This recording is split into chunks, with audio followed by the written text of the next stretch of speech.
Chers téléspectateurs et auditeurs de Gulf TV Africa et de Gulf FM Africa, bonjour et bienvenue à ce numéro spécial de votre émission Ma part de vérité. Le 22 juillet 2012, il faisait sa première apparition sur Ma part de vérité. Ce fut une révélation.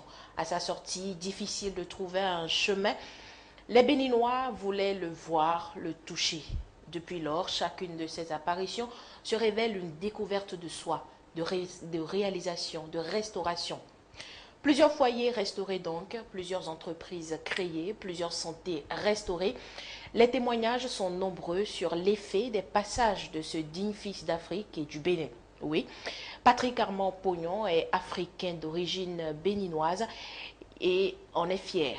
Il est né à Porto Novo, il a grandi au Bénin où il fit ses études avant de partir pour l'extérieur où il accumule diplômes, connaissances, expériences. Patrick Armand Pognon est plutôt le père fondateur du coaching africain, auteur du concept d'entreprise sans financement, de la science et de très nombreuses recherches sur le meilleur vivre. Il est docteur en coaching et développement intégral, président de l'autorité de régulation du coaching africain, président mondial des ambassadeurs du développement, leader et chroniqueur du cerveau collectif africain. Auteur d'une dizaine de livres, Patrick Armand Pognon est expert en stratégie politique, observateur averti. Ses analyses ont presque toujours été confirmées par les faits. Panafricaniste convaincu, il refuse l'émotion, il adopte la recherche, les stratégies et l'action. Patrick Armand Pognon est simplement un sachant. Avec lui, nous allons vous permettre de savoir, et c'est à juste titre que le thème de cette émission est « Savoir pour mieux négocier la vie ». Je serai à votre place, que j'informerai mes proches pour suivre et savoir. Savoir pour mieux vivre, savoir pour vivre bien. Coach Pognon, bonjour et merci d'honorer cette tribune. Bonjour, tout le plaisir est pour moi. J'ai eu très grand plaisir à écouter cette présentation qui fait du bien. D'entrée, j'aimerais savoir ce que l'expert en stratégie qui a longtemps conseillé des chefs d'État peut suggérer au président Patrice Talon pour améliorer sa gouvernance et ainsi faciliter la vie des Béninois. Déjà, je crois que je l'ai souvent dit, il y a une seule chose que je peux dire au président de la République, mon président pour qui j'ai beaucoup de respect, c'est de ne pas oublier ces femmes de Dantopa, ces taxis-motos, ces maçons, ces électriciens, ces soudeurs, ces vulgarisateurs et autres qui ont bravé le régime d'alors et qui ont voté pour lui. Parce que j'ai constaté depuis que la rupture a commencé qu'il fait la politique des grands électeurs alors que ces grands électeurs étaient avec un autre qui a perdu les élections. À ce niveau, je voudrais profiter rapidement pour remercier et féliciter le chef du premier arrondissement de Cotonou qui a compris la chose et qui est en train d'organiser un séminaire pour tous les candidats au baccalauréat de sa juridiction. Ayant compris donc que c'est en semant dans les électeurs qu'on peut réussir. Je voudrais féliciter et remercier le président de la coalition Bénin en route, M.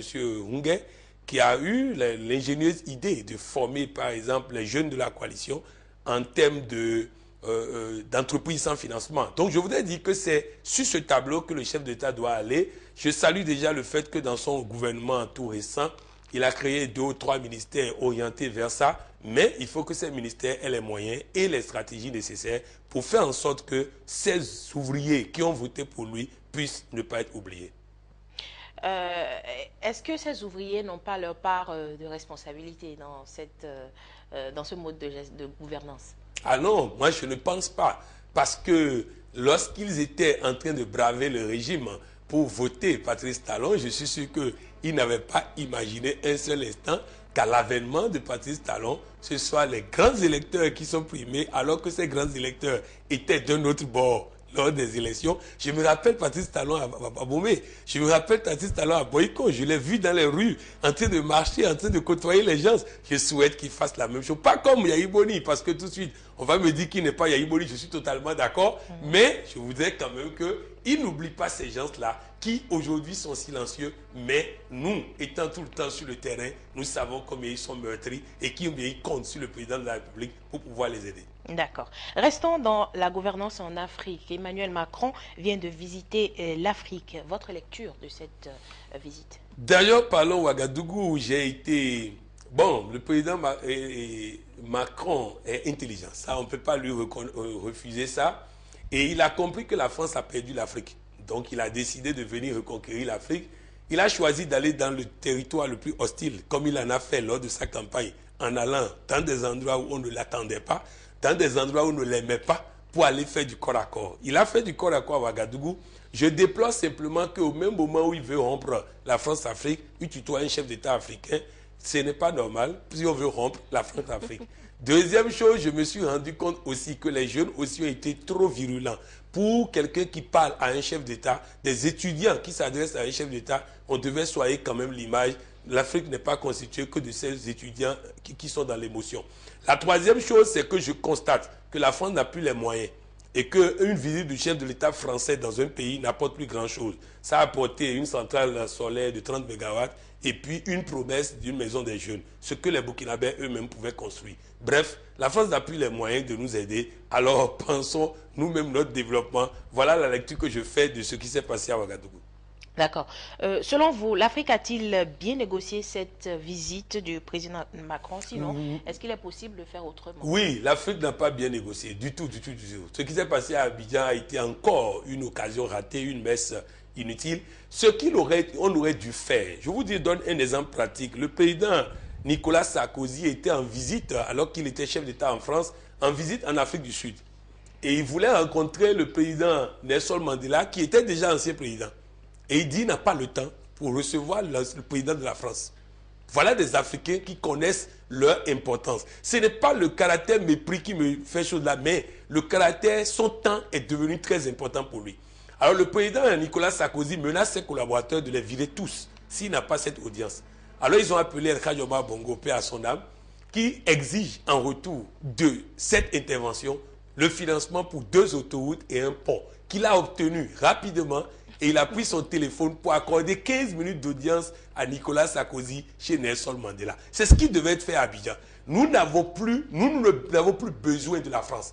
Nous n'avons plus besoin de cette puissance coloniale. Mais cette puissance coloniale a toujours besoin de nous. Alors il faut leur parler quatre sur table. Qu'est-ce que vous mettez sur la table? Qu'est-ce que vous apportez? Aujourd'hui, la Chine est intéressée par l'Afrique. L'Inde est intéressée par l'Afrique. Le Japon, les États-Unis, tout le monde est intéressé par l'Afrique. Parce que c'est le seul continent qui a un présent et un avenir. Tous les autres continents ont leur présent et leur avenir qui dépend de l'Afrique, contrairement à ce qu'on croit. C'est 1,1 milliard de consommateurs l'Afrique. C'est 96% des diamants du monde. C'est 50% de l'or du monde. C'est 45% de l'uranium du monde. C'est 100% du soleil du monde. Parce qu'aujourd'hui, on parle d'énergie solaire, mais c'est nous qui avons le soleil. C'est notre propriété. Bref, cette Afrique, si on veut collaborer avec nous, qu'on nous dise qu'est-ce qu'on met sur la table. Voilà ce qui devait être fait à Abidjan. Voilà ce qui n'a pas été fait. Résultat, nous avons fait un salon de plus, un sommet de plus pour pas grand-chose. Nos chefs d'État doivent comprendre que pour aller défendre l'Afrique, il faut connaître l'Afrique. Et aujourd'hui, nos chefs d'État ont besoin d'aller à cette école de découverte et de connaissance de l'Afrique. Et pourquoi nos chefs d'État ne voient pas les choses de la sorte? Parce que, vous voyez, nous avons de moins en moins de chefs d'État panafricanistes à la tête de nos États. Nous avons de moins en moins de chefs d'État qui se font accompagner par des stratèges dans la question. Ce qui fait qu'aujourd'hui, on joue avec les images du passé. Je vous donne un exemple. Il y a un monsieur qui voulait attacher son âne. Il n'a pas de corde. Il allait voir un prêtre et il a demandé au prêtre s'il peut lui passer une corde. Le prêtre dit, j'ai pas de corde, mais va faire semblant de attacher l'âne et va dormir. Il fait ça, le lendemain, l'âne est sur place. Il veut partir, maintenant l'âne refuse de bouger. Il va demander au prêtre. Le prêtre dit, toute la vie de l'âne, quand on a fait ce geste, il a été attaché. Et quand il a tenté de partir, il a eu mal au cou. Donc quand vous faites le geste, il ne vérifie plus est-ce qu'il y a corde ou pas. C'est ce qui se passe. Nous continuons de traiter avec la France en pensant que la France est toujours la France, alors qu'aujourd'hui, la France n'a plus les moyens de sa politique, n'a plus les moyens de quoi que ce soit. Et donc, il faut que nous traitons d'égal à égal, et avec cette France, mais avec toute autre personne qui a les moyens et qui veut apporter les moyens. Quand la Chine vient aujourd'hui en Afrique, elle vient avec des routes, elle vient avec des ponts. Si le président chinois va au Burkina, vous imaginez tout ce que le Burkina va avoir comme financement et autres. Or, aujourd'hui, la France n'en a plus. Vraiment, il faut qu'on soit assez stratégique pour lire les faits et savoir comment s'en sortir. À vous écouter, on dirait que les hommes politiques africains ont besoin de formation en stratégie. Ah oui, ah oui. c'est tout camp, hein, tout camp. C'est-à-dire que je pense, si je prends par exemple le Bénin, le président de la République et son camp sont en train de préparer sérieusement les prochaines élections, mais je ne vois pas l'opposition en train de préparer. Et après, on va nous dire qu'il y a fraude. C'est pas comme ça. Ça dit qu'il faut préparer aussi les élections. On est en train de faire le RAVIP. Quels sont les communiqués des opposants pour demander à leurs militants d'aller se faire recenser? Rien. Donc, à partir de cet instant, on a besoin. Et surtout, à quelle école de stratégie? La nouvelle. Parce que j'ai un ami à Lomé qui est un opposant. Il me dit que dans toutes les écoles, on lui a appris que l'opposition doit toujours critiquer le gouvernement. Et donc, il a fait ça tout le temps. Donc, le président Faure a construit des routes et puis il a dénoncé à la télé que c'est du gaspillage et tout. Élection, il doit renouveler son mandat, il va sur le terrain, la population lui dit, on nous a construit des routes, tu as dénoncé, on va te punir. Il n'a pas été réélu. Et c'est là qu'il vient me voir pour dire, mais tu parles d'habitude de comment gagner sans combattre. Je veux donc aller à cette école. Et je vais illustrer ça pour que les gens comprennent. Vous voyez, un monsieur, un samouraï était dans un bateau. Un autre monsieur monte sur le bateau et commence par dire qu'il est le plus fort. Alors l'autre n'a pas bronché. Il dit, mais pourquoi toi tu ne parles pas? Je veux te montrer. Si tu veux, tu viens, on va se battre. Le gars dit, il n'y a pas de problème. Seulement, on ne peut pas se battre sur le bateau va se renverser. Il dit, oui, on va aller sur une île et on va se battre. Alors, ils sont arrivés sur l'île. Le samouraï qui voulait tellement bagarre est tellement pressé de se bagarrer qu'il saute du bateau, il saute sur l'île et il attend l'autre pour combattre. Et l'autre fait demi-tour au bateau, il est parti. Il n'a pas combattu, mais il a gagné. Tu es sur l'île maintenant, tu ne sais pas comment repartir de là-bas. Tu voulais te bagarrer. Maintenant, il t'a montré que sans sortir son épée, sans quoi que ce soit, il est plus fort. Comment gagner sans combattre? Comment gagner sans insulter l'autre? Parce que quand les hommes politiques s'insultent entre eux, ils oublient qu'ils ont des enfants et qu'ils donnent de mauvaises images à leurs enfants en étant un père qui règle tous ses comptes par l'insulte, par la violence et autres. Il faut que nous allions à l'école de la stratégie, à l'école de la guerre de Lao Tse pour apprendre à gagner sans combattre. Et ça, nous allons y travailler. Dans ce mois de décembre, j'aurai l'occasion d'organiser une formation complète en stratégie politique dans ce pays pour répéter dans d'autres pays africains pour que nous quittons l'amateurisme qui fait des morts malheureusement. Vous avez parlé de nouvelles stratégies. De quoi s'agit-il? Oui, c'est de ça qu'il s'agit. C'est-à-dire que la stratégie de opposants qui attaquent le gouvernement tous les matins, ça ne marche pas. Le peuple ne croit plus en ça. C'est-à-dire que tous les matins, vous voyez, quand vous prenez le cas du Bénin, Patrice Talon a pris le pouvoir le 6 avril à 10 heures par là. Mais je vous assure, le 6 avril à 8 heures, l'opposition critiquait déjà sa gestion. Il n'a pas encore pris service et on est déjà en train de critiquer sa gestion. C'est dépassé. Le peuple ne croit plus en ça. Il faut un discours autrement. C'est bien beau de dire que le gouvernement ne fait rien. Mais que fait l'opposition? Il faut le faire. Quand vous dites que l'autre ne fait pas, il faut le faire. C'est cette nouvelle stratégie-là où on agit, on travaille, on va ici, on va là-bas. Et c'est les faits qui parlent et non les discours. Alors qu'aujourd'hui, en Afrique, traversez l'Afrique, hein, vous allez voir des marches, vous allez voir des protestations, vous allez voir des ceci. Mais le peuple ne mangera pas marche, il ne mangera pas protestation. Il veut qu'il y ait un plan structuré, qu'il y ait des programmes, qu'il y ait des stratégies qui sont mises en place pour le développement. Bref, le développement n'est plus l'appareil du gouvernement, encore que le développement ne sera jamais l'appareil du gouvernement. C'est les acteurs individus qui vont agir dans leur fief pour faire en sorte que les gens aient de l'emploi. Il y a des gens, par exemple, qui ont pris des titres fonciers sur des zones du Bénin. C'est-à-dire, depuis 1990, ça leur appartient. Mais qu'est-ce qu'ils ont fait pour cette zone-là? Rien. Ils sont riches, eux, la population est pauvre. Tout ça là doit changer. Il faut que la population demande des comptes à tout leader qui a pris titre foncier sur une zone. Concrètement, qu'est-ce que ça apporte à cette zone-là? Voilà la nouvelle stratégie de faire la politique. Oui, vous parlez des actions de l'opposition. Comment est-ce que l'opposition peut agir quand on sait que quand on fait partie de l'opposition, on n'a pas les moyens en Afrique? Ah bon, ça veut dire que vous êtes en train de légitimer l'idée que le pouvoir est une rivière et tout le monde vient manger. C'est ça l'erreur. C'est-à-dire qu'on ne peut pas. Je vais vous donner un exemple. J'étais au Burkina, à la veille des élections passées. J'ai rencontré certains acteurs de l'opposition. Je leur ai demandé qui est votre parrain. Ils n'en ont pas. Vous n'avez pas de parrain, vous voulez gagner les élections présidentielles. C'est-à-dire que c'est quand même, je ne sais pas comment les gens réfléchissent. Parrain, ça veut dire quoi? Un chef d'État au moins un chef d'État qui accepte de vous accompagner, de vous protéger, de veiller sur vos intérêts, de vous donner les moyens. Ils n'en ont pas. Deuxième chose, parce que celui qui n'a pas l'argent avant de gagner les élections, ne me dites pas que quand il va être au pouvoir, il pourra produire de l'argent, puisqu'il n'a pas appris à la produire. Il attend l'État pour avoir l'argent. Voilà de quoi il s'agit. Or, beaucoup pensent que l'État, l'argent est là et on vient prendre pour l'utiliser. Non. Quand tu viens en tant que chef d'État, tu dois produire les richesses. Allez demander à Patrice Talon combien il a des difficultés aujourd'hui à atteindre ces 2010 milliards. C'est pour dire il est important que déjà dans l'opposition, j'ai cette capacité de produire de l'argent. Cette capacité de produire les richesses que je vais utiliser quand je serai au pouvoir. Si vous n'êtes pas capable de le faire, et même si vous prenez des initiatives pour former vos jeunes, afin qu'ils gagnent leur vie, c'est eux-mêmes qui vont cotiser après. Aux élections passées en France, le candidat qui a dépensé, parmi les grands candidats, le candidat qui a dépensé le moins d'argent est le candidat qui a gagné les élections. Deuxième chose, le candidat le plus pauvre parmi les candidats est celui qui a gagné les élections. Comme richesse personnelle, il avait moins, mais il avait la stratégie. Il a dit à ceux-là qui ont profiter de son mouvement pour avoir des formations, pour réussir des choses, pour prendre des initiatives, de cotiser de l'argent. Et ils ont cotisé. Mais comment demander à l'électorat de cotiser si vous n'avez même pas un projet pour eux? Vous n'avez pas un projet structuré de développement pour eux. Bref, lorsque je prends par exemple, j'ai salué tout à l'heure M. Ongué de Bénin en route.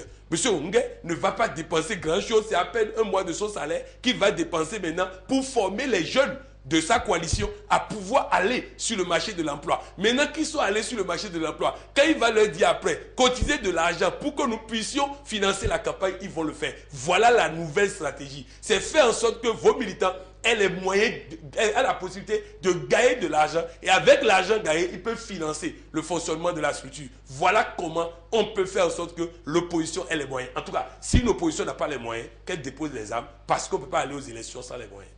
Tout à fait.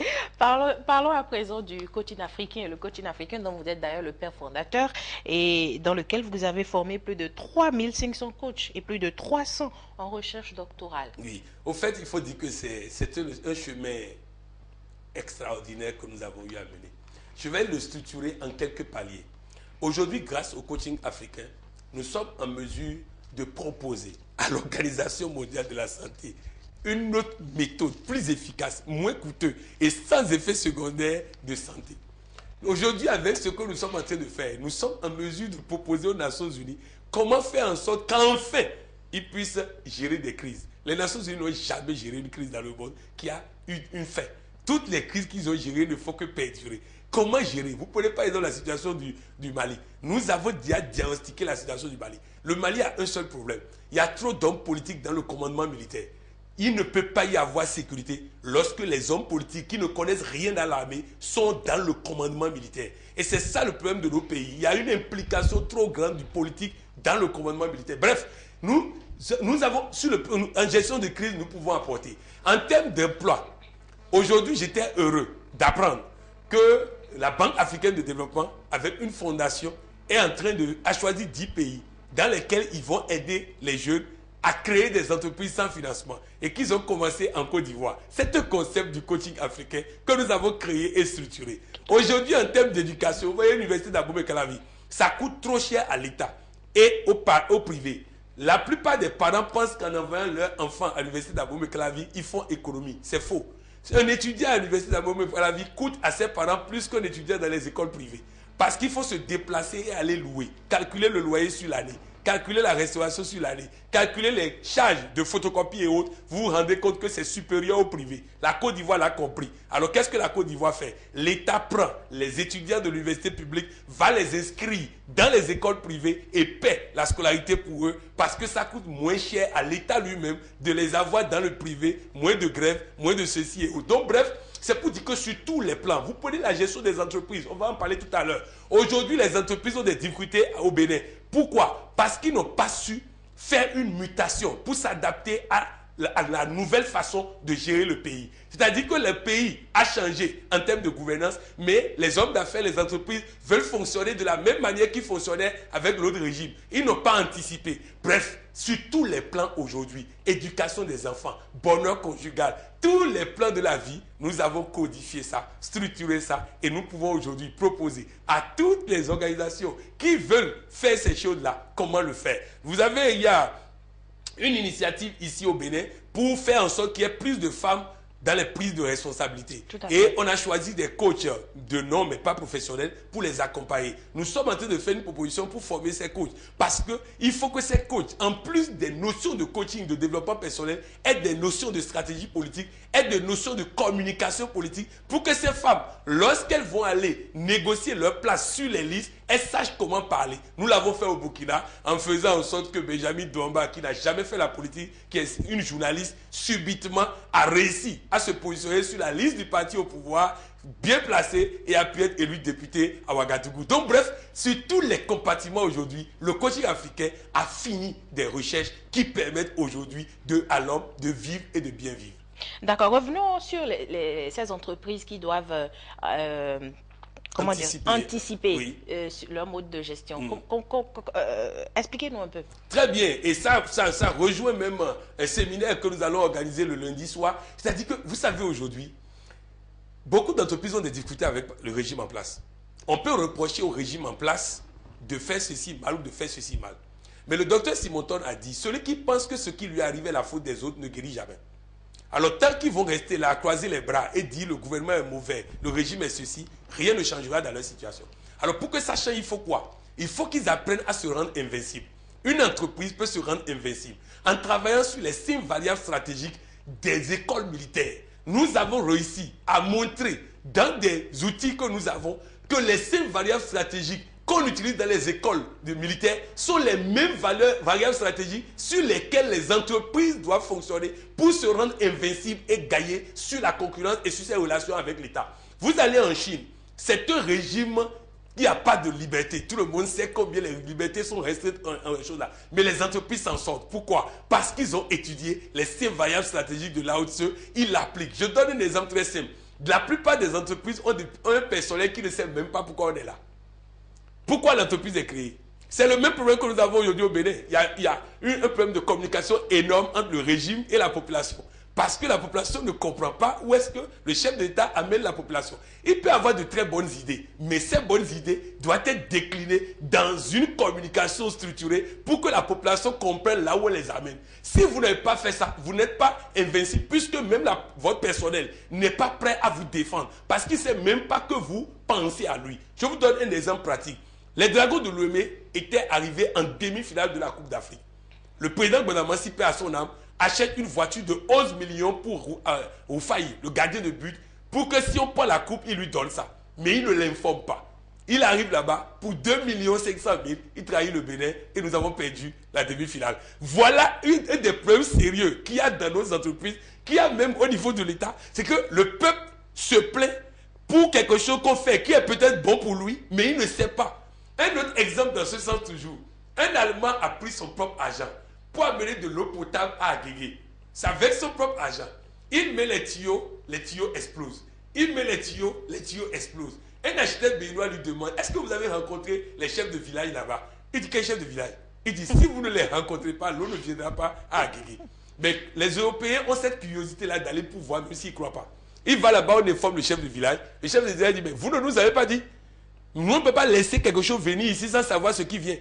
Et ils sont allés sur l'eau, ils ont fait une prière, l'eau est passée dans le tuyau. C'est de ça il s'agit. Vous ne pouvez pas raser la tête de quelqu'un en son absence. Vous ne pouvez pas faire le bien de quelqu'un sans qu'il ne sache que c'est pour son bien que vous fonctionnez. Donc il y a problème au niveau de nos entreprises. Même le gouvernement, il ne perçoit pas. Si l'entreprise se positionne de manière à ce que le gouvernement perçoive ce que ça apporte au pays, ce que ça apporte à la nation, le gouvernement ne peut pas les persécuter. Donc il faut se rendre invincible. Nous avons parlé de cette variable, nous pouvons parler d'autres variables, la façon de gérer les relations humaines, la façon de gérer les relations avec l'État, tout ça là a changé. Mais les entreprises n'ont pas compris. Vous voyez, MTN aujourd'hui a des difficultés avec le gouvernement. On va dire que c'est la faute du gouvernement. Non. Est-ce que MTN a anticipé pour se préparer à cette nouvelle gouvernance qui se met en place? J'ai dit sur ce plateau qu'on a pris comme ministre du plan quelqu'un comme Abdoulaye Biochari. Il a été déjà ministre des Finances dans ce pays. Il est habitué à quoi? L'orthodoxie financière, la rigueur, moins de social. À partir de cet instant, dès qu'on a nommé Abdoulaye Biochari, tout de suite, on doit décliner ça pour dire attention, c'est un monsieur du Fonds monétaire international qui connaît l'orthodoxie financière. L'orthodoxie financière, il faut en même temps anticiper et autres. Donc bref,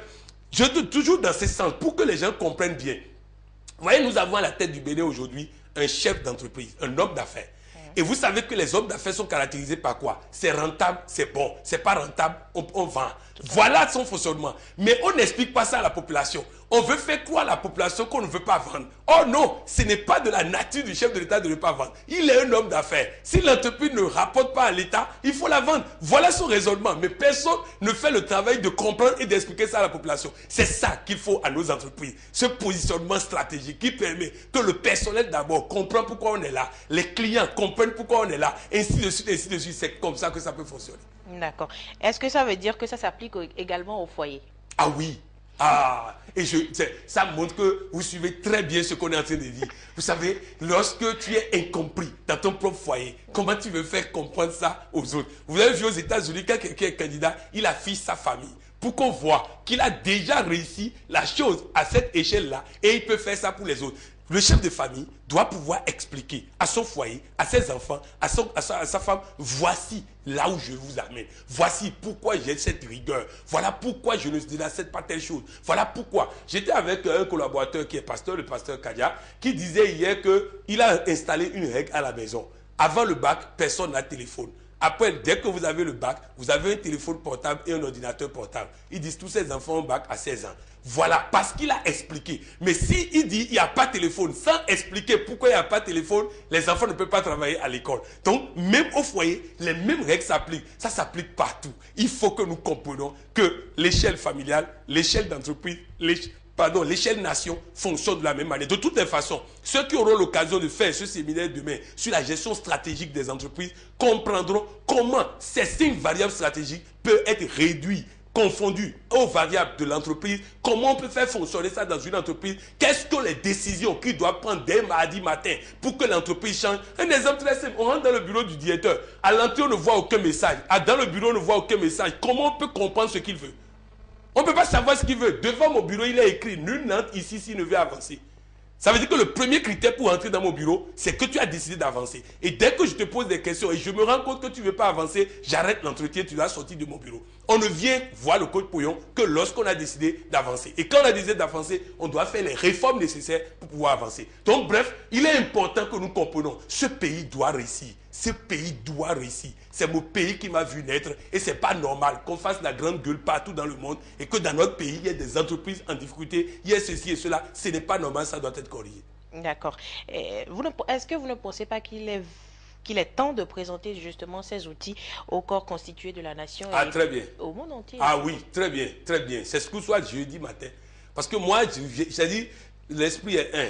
Jeudi matin, à 9 h, nous allons inviter toutes les institutions internationales du Bénin, toutes les institutions du Bénin, les entreprises et autres, à un colloque que nous allons organiser à l'Espace Divine, au centre de promotion de l'artisanat. Ceux qui veulent participer à ce colloque, qui sont des responsables d'institutions, des responsables d'entreprises, qui n'ont pas été contactés directement par notre équipe, peuvent appeler pour avoir, les contacts vont être donnés tout à l'heure, pour avoir les cartes d'invitation nécessaires. Ce colloque, il est fait pour présenter justement, compatiblement, pas compatiblement, ce que nous pouvons faire dans le domaine de l'éducation, dans le domaine de la santé, dans le domaine de la lutte contre le chômage, contre la pauvreté et autres, dans le domaine des couples, dans le domaine de la promotion des femmes, dans tous ces domaines-là, qu'est-ce que nous pouvons faire? Qu'est-ce que nous pouvons faire tout de suite? Quels sont les outils déjà prêts qu'on doit pouvoir utiliser? Parce que vous voyez, aujourd'hui, nous, on initie l'entreprise sans financement et on utilise ça pour la Côte d'Ivoire et d'autres pays, 10 pays, et moi, mon pays n'est pas dedans. Il y a un problème quelque part.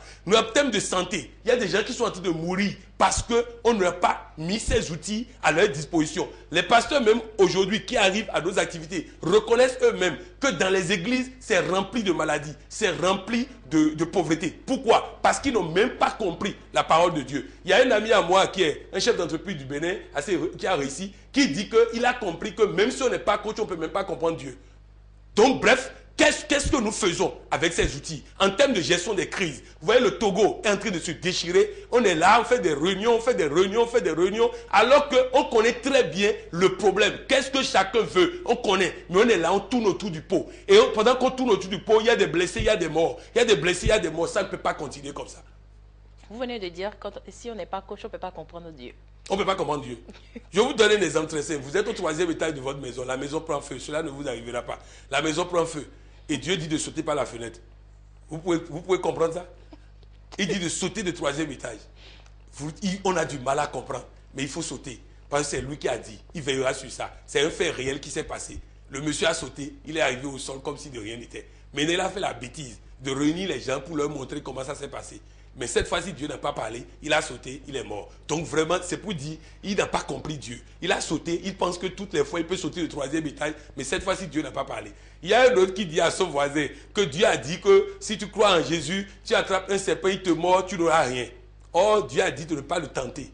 Si un serpent te mord, c'est ça il a dit. Si le serpent vient te mordre, il n'a pas dit que tu vas aller provoquer serpent. Alors le gars va prendre un serpent qui le mord et il dit, tu vas voir, hein, nous on est avec Jésus, hein, rien jusqu'à il est tombé, il est mort. Donc c'est pour dire, il faut comprendre le message. Il y a beaucoup de problèmes de vocabulaire dans la parole de Dieu. Et les gens souffrent, pensant que c'est la souffrance qui est de Dieu. C'est faux, Dieu n'est pas dans la souffrance. Est-ce que vous pensez que Dieu parle réellement aux hommes, aux êtres humains? Ah oui, il parle à tout le monde. Il parle à tout le monde. Pourquoi nous ne l'entendons pas? Nous faisons comme quelqu'un qui allait à la station d'essence, a remis 10 000 francs pour prendre du carburant et n'a pas attendu qu'on mette du carburant, démarrer sa voiture et est parti. Voilà. Nous prions. On finit de prier, on n'attend pas la réponse de Dieu, on ramasse les clics et clacs, on s'en va. Voilà le problème. Moi, je suis là, en train de vous parler et j'entends moi-même, pour la première fois, des choses que je suis en train de dire ici.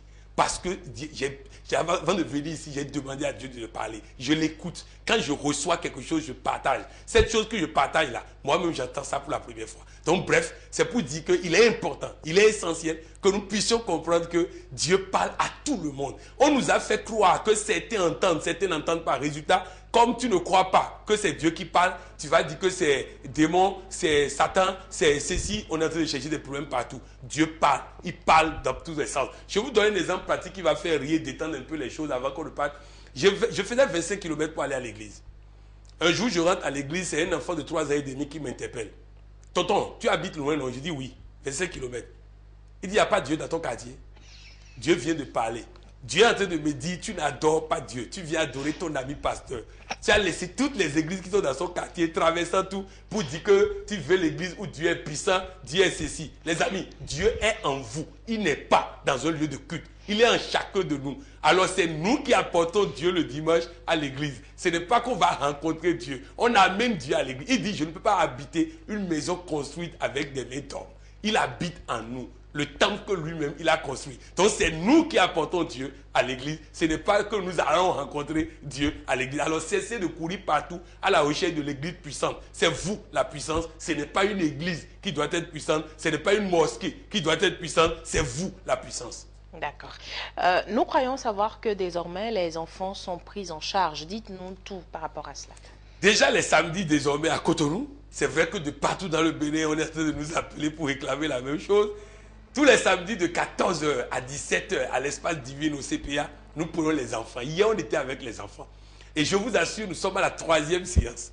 Au bout de 2 mois, ces enfants seront capables même d'animer eux-mêmes ces rencontres-là. Nous sommes en train de prendre les enfants. Déjà, la plupart des enfants sont déjà en train de parler en public. Ça veut dire qu'ils ont brisé cette peur que beaucoup d'adultes ont aujourd'hui. Deuxième chose, on est en train de leur apprendre l'anglais. Des élèves de primaire qui en 3 séances parlent déjà anglais. Hier, ils chantaient en anglais. Troisième chose, on les a reconnectés avec le rêve que les parents ont brisé là. En disant c'est trop fort, tu ne peux pas devenir ça. Vous voyez, un enfant nous dit par exemple, je veux devenir journaliste sentimental. Mais je me rends compte qu'il n'y en a pas au Bénin. Et moi, je ne veux pas travailler. Vous voyez, cet enfant dit, moi, je ne veux pas travailler dans le pays des autres. C'est-à-dire, elle ne veut pas passer par Libye pour crier après au scandale. Et elle veut rester dans son pays. Il y a une autre qui dit qu'elle veut créer ici le plus grand supermarché de la sous-région. J'ai décidé de les amener au Ghana, aller voir Shoprite, le plus grand supermarché de la sous-région, pour encourager leurs rêves. Il y a un enfant qui dit je voulais être footballeur, les parents ont refusé. J'ai dit pourquoi pas Jean-Marc Adjoui Boko au Bénin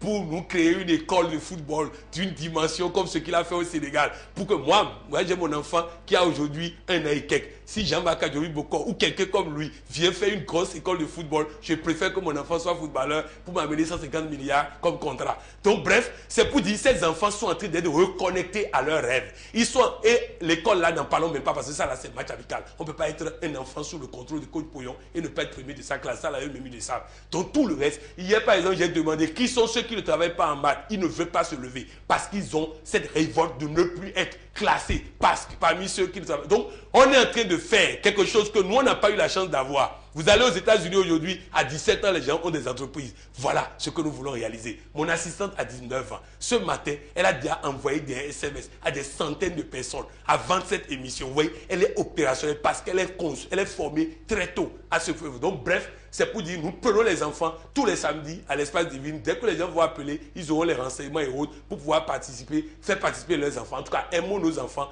et aidons-les à réussir. Ce sont des enfants de quel âge? 8 ans. Nous avons dit 8 ans à 18 ans. Mais nous en avons de 4 ans. Les parents disent, eux, ils s'en foutent. Ils veulent l'amener. Et on a vu effectivement les changements dans la vie de l'enfant. Nous en avons de 22 ans. Parce que les parents disent, il y a un retard, je souhaite compenser ce retard à travers le programme. Donc, nous avons des enfants de 4 ans à 22 ans que nous sommes en train de prendre finalement, alors que nous, on a dit 8 ans à 18 ans. Est-ce que tous ces enfants-là sont mis en commun? Oui, ils sont mis en commun.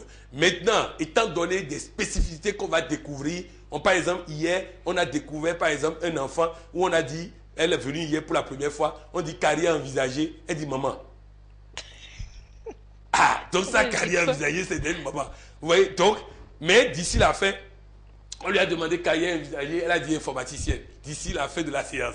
Mais on va la prendre pour voir à quel niveau il y a ce blocage-là et tout ça, pour voir comment corriger ça et tout ça. D'accord. J'aimerais que vous nous parliez de ce rendez-vous des jeudis soirs à Le Bénélex, salle de cinéma. Ah oui, je vous ai dit à ceux qui m'écoutaient, c'est bien beau de dire, le gouvernement ne fait rien, ce pays ne va pas. Mais quand vous avez une opportunité fatale, gratuite, de venir vous former, le coach Poyon, le meilleur coach au monde, est disponible les jeudis soirs à Le Bénin gratuitement pour vous permettre de vous découvrir, pour vous permettre de prendre votre vie en main. Je vous encourage, c'est à 19h, c'est gratuit les jeudis. Et à Porto-Novo, c'est les lundis normalement à 19h à Nouvella Planète. Mais comme demain, j'ai un séminaire à Cotonou, je serai tout à l'heure à Porto-Novo à 18h à Nouvella Planète, c'est totalement gratuit. Les vendredis, je suis à Boycon. Et le vendredi prochain, je serai à Boycon. C'est totalement gratuit. C'est à l'hôtel Les Amazones. Je voudrais encourager les gens. Prenez votre vie en main. Les outils sont là. On les met à votre disposition. Et toutes ces rencontres gratuites-là c'est vraiment gratuit. Gratuit l'entrée, gratuit la sortie. Donc, je voudrais encourager les gens à profiter de ça. Les jeudis à Le Bénin, à Cotonou, à 19h. Les lundis à Nouvella Planète, mais exceptionnellement cette semaine, c'est aujourd'hui, dimanche. Lundi prochain, je ne serai pas là, je serai à Parakou, on en parlera tout à l'heure. Et ensuite, il y a Boycon les vendredis soirs à 19h à l'hôtel des Amazones. J'encourage les uns et les autres à saisir ces opportunités et vraiment pour que nous puissions gagner notre vie. Toujours à 19h, que ce Toujours soit à à Cotonou, à Boycon. Que ce soit à Porto-Novo, que ce soit à Boycon, que ce soit à Cotonou, c'est 19h. Parce que c'est à la descente après le service. Et qu'en est-il du Nord Bénin? Bon, le Nord Bénin, pendant longtemps, ils ont appelé pour se plaindre et j'ai toujours dit que personne n'a demandé. Moi, demander veut dire organiser. Et nous avons eu un monsieur, le PDG de la société JPN, je crois, ou Bon, la société de pétrole qui a une station maintenant qui vient d'être inaugurée en face du commissariat central. Il a décidé vraiment, pour lui-même et pour la population de Parakou, de faire appel au coach Poyon pour que Parakou décolle. Donc, du 9 au 11. Du 9 au 11 décembre, je serai à Parakou. Il a insisté pour l'avoir. Le 9, déjà, le rendez-vous du 9, je peux donner tous les détails dessus. Le 9, ce serait à l'hôtel Sero Cora, 3 je crois, Sero Cora, l'hôtel Sero Cora. Et à 18h, c'est un samedi, à 18h. Ça fait samedi prochain à 18h. Samedi prochain à 18h. Si quelqu'un rate là, il ne faut pas appeler après pour dire que tu as oublié Parakou. Et c'est gratuit. Le samedi prochain à 18h, c'est gratuit. Le samedi 9 décembre. Le samedi 9 décembre à 18h à Parakou, à l'hôtel Sero Cora, c'est gratuit. Personne n'a d'excuse pour ne pas être présent. Nous avons réservé 250 places. Et je voudrais que la salle soit remplie, même jusqu'à qu'on transpire, ça fera du sport en même temps. Donc je vous dis, il faut prendre ce rendez-vous. Maintenant, je resterai le lendemain 10 pour faire un séminaire pour les employés, c'est-à-dire que ce soit ceux qui travaillent dans les entreprises comme ceux qui veulent travailler dans les entreprises. Et le lundi 11, je resterai pour que le séminaire que nous allons organiser demain à Cotonou